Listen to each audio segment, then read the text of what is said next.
This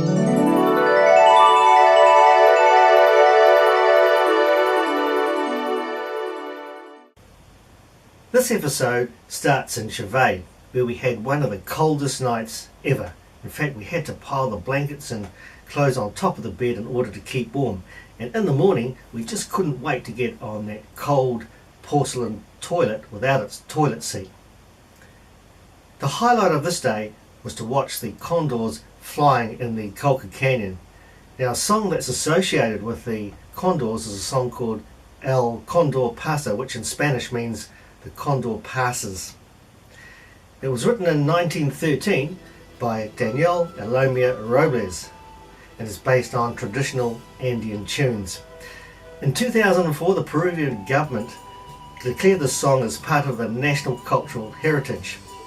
It's possibly the best known Peruvian song worldwide due to the fact that Simon and Garfunkel recorded a cover version of it on their album Bridge Over Troubled Waters, which actually sounds like my life. So once again, Manuel Messias delights us, or irritates us as the case may be, with his amazing flute and recorder skills. Our first stop for the day was Llanca, a small town just 7 kilometres from Chivay. It's got a population of 2,000 and also an 18th century church. The Colca Valley is surrounded by many large volcanoes, some of them active and can be seen from the town.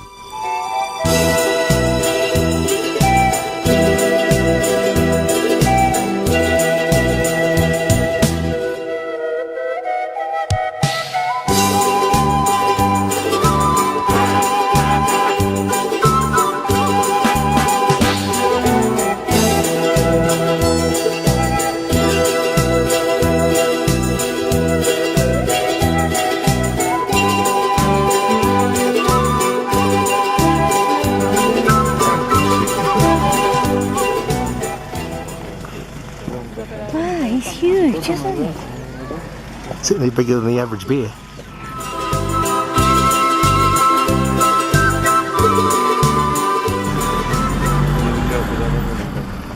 It's taking him away. Yeah. No money for the picture.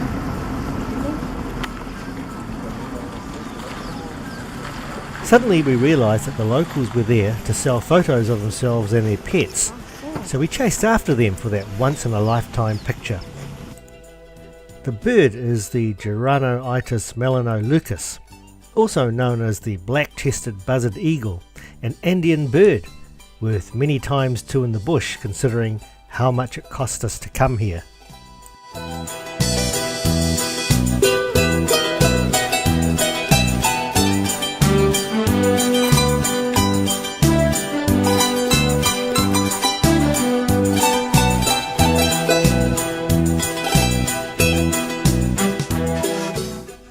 "20 minutes later, we were at the town of Maca, which also has an 18th century church.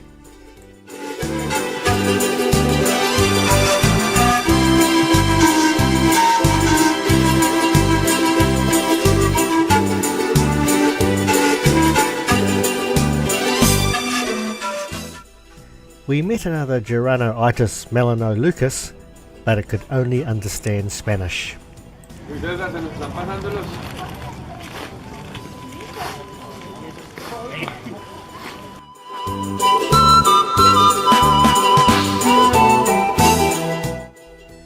Just outside the town of Maca, we stopped again, this time at the Tiered Garden Lookout, so called because of the terraced land outside of the town of Madrigal, which we can see in the distance. The road between Chivay and the Condor Lookout isn't sealed, and it's windy, full of potholes, and it's a very hard, uncomfortable ride.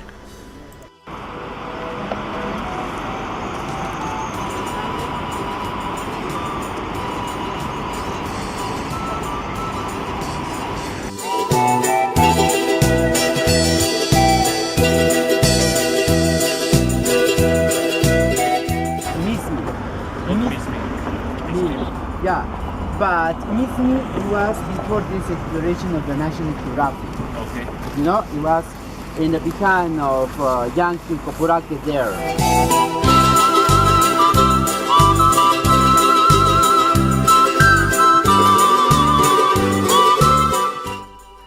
Colca Canyon is Peru's third most visited tourist destination, with about 120,000 visitors annually. With a depth of 10,725 feet, or 3,270 metres, it's one of the deepest in the world. Second in Peru, after the Cotahuasi Canyon, and more than twice as deep as the Grand Canyon in the US. The canyon runs 100 kilometres, but despite its depth, the canyon is geologically young, and the Colca River has cut into the beds of mainly volcanic rocks which were deposited less than 100 million years ago. At this particular point in the valley, we're looking down almost 4,000 feet, or about 1,200 metres, into the river.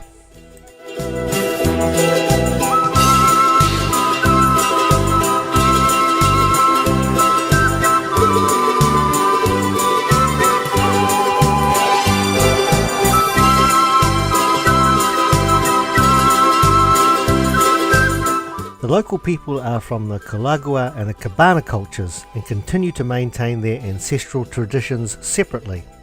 The Quechua-speaking Cabanas probably descended from the Wari culture, and the Aymara-speaking Colaguas, who moved into the area from Lake Titicaca region, inhabited the valley in the pre-Inca era. The time was getting near for the Condors to arrive. Expectation was in the air, and everyone was angling for the best viewing position. See any condors? Not yet. Anacondas. Not them either. Pretty deep canyon.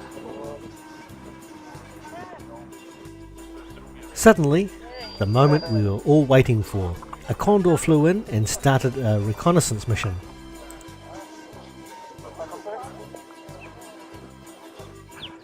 Condors were obviously used to seeing us tourists, and after a while I wondered if it was us coming to see them or them coming to see us.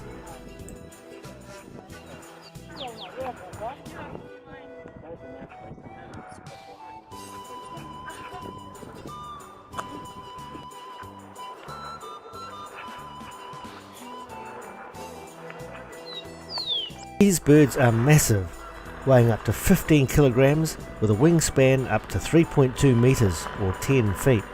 Slightly shorter than the wandering albatross at 11.6 feet. The technical name is Vultur gryphus, and they're found only in the Andes Mountains and adjacent coasts of West and South America. It's one of the world's longest living birds, with a lifespan of over 70 years. They are an endangered species, and scientists are working hard to increase their numbers. We were there for 1.5 hours just watching these amazing creatures gliding in the skies. The design of them from an aerodynamic point of view is just mind-blowing. We're at 10,000 feet, and we ourselves were struggling to breathe and walk due to the lack of oxygen. But despite the thin air, the condors obtain enough lift to move through the air with very little effort. In fact, Charles Darwin observed that in the space of half an hour, they don't actually have to flap their wings. The condor, of course, understands aerodynamics and updrafts, so they know what time of the day to come out and fly. The deep valley and generally sunny weather produces strong updrafts for the birds to float on. Wind noise, therefore, was a problem for photography, which is why I've had to delete the soundtracks on these clips.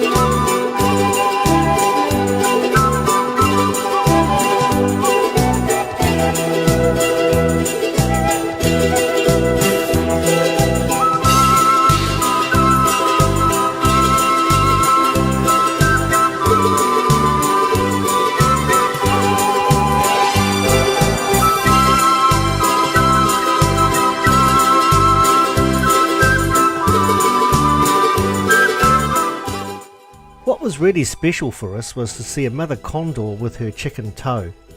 The chick can be recognised by its different coloured feathers. The brown colours are the same as the canyon colours, which makes it difficult to see and find. So now how clever is that? Notice how the chick lands on a crag. That way, with just one flap of the wing, it can take off with ease.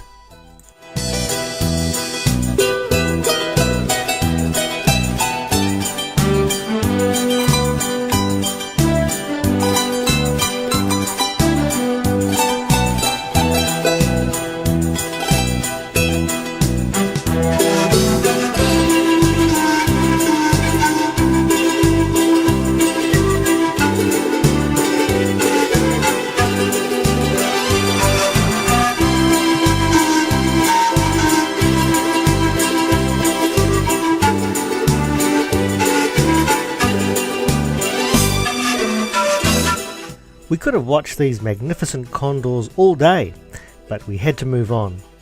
Next up was an easy stroll along the canyon rim, and then we headed back to Chevet for some lunch.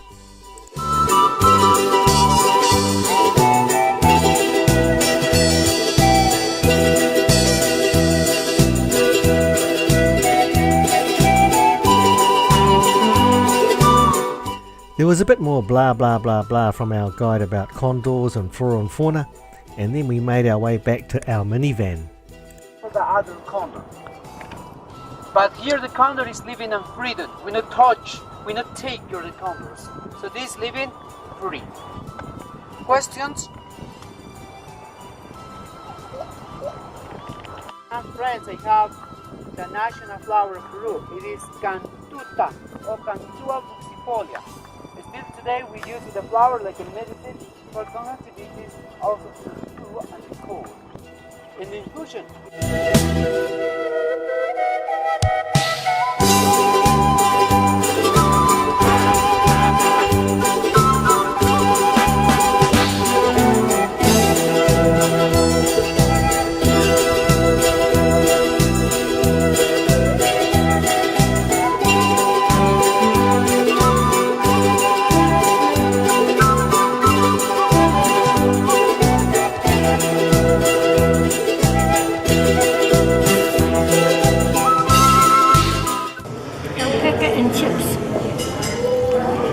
Where's the alpaca?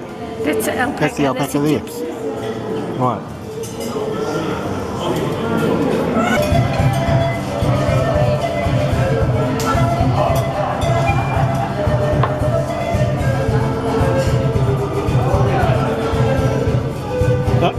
How do you like the music? Say, play it again, Sam. That's all you can say. That's all you can say, isn't it? One of our fellow tourists was from Colombia. He showed us some Colombian money and also told us that Colombia was quite different today due to strong action by the government to stamp out corruption. And so now all the drug barons had moved to Ecuador. Once again we climbed back up the mountains to an altitude of 15,000 feet to get back to Arequipa. The weather had deteriorated up there and it was freezing cold and snowing. But back down at Arequipa at 7,700 feet, I was looking forward to getting back to shorts and jandals mode and relaxing back at our hotel.